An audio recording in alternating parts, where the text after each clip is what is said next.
Dikkat! Ushbu video faqat 18 yoshdan katta tomoshabinlar uchun mo'ljallangan. Assalomu alaykum. Ushbu videoda sizga bir Xbet platformasida qanday qilib ro'yxatdan o'tishni bosqichma-bosqich ko'rsataman. Agar siz birinchi marta akkaunt ochayotgan bo'lsangiz, videoni oxirigacha tomosha qiling. Avvalo, bir Xbetning rasmiy saytiga yoki ilovasiga kiring. Asosiy sahifada joylashgan ro'yxatdan o'tish tugmasini bosing. Shundan so'ng sizga bir nechta ro'yxatdan o'tish usullari taklif qilinadi. Siz telefon raqami, elektron pochta yoki boshqa mavjud usullardan o'zingizga qulayini tanlashingiz mumkin. Kerakli ma'lumotlarni ehtiyotkorlik bilan kiriting.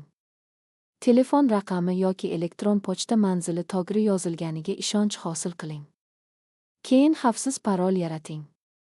Parolingizni boshqalarga bermang va uni eslab qoladigan, lekin taxmin qilish qiyin bo'lgan shaklda tanlang. Ro'yxatdan o'tish formasida promo kod degan maydonni ko'rasiz. Shu joyga bir Xbet Pro promo kodini kiriting. Shundan so'ng ro'yxatdan o'tishni yakunlang va kerak bo'lsa, telefon raqamingiz yoki elektron pochtangizni tasdiqlang. Akkauntingiz faollashgandan keyin shaxsiy kabinetga kirishingiz mumkin. U yerda profil ma'lumotlarini tekshirib chiqing va kerak bo'lsa, qo'shimcha ma'lumotlarni to'ldiring. Ma'lumotlaringizni to'g'ri kiritish kelajakda hisobni tasdiqlash jarayonini osonlashtiradi.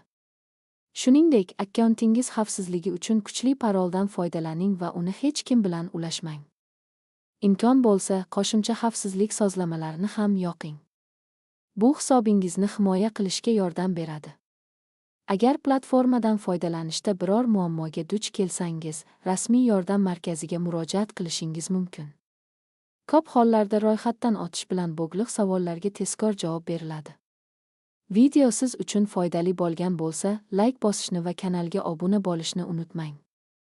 Yangi videolarda ro'yxatdan o'tish, hisobni sozlash va platformadan foydalanish bo'yicha boshqa foydali qo'llanmalarni ham tayyorlab boramiz. Tomosha qilganingiz uchun rahmat. Keyingi videolarda ko'rishguncha xayr.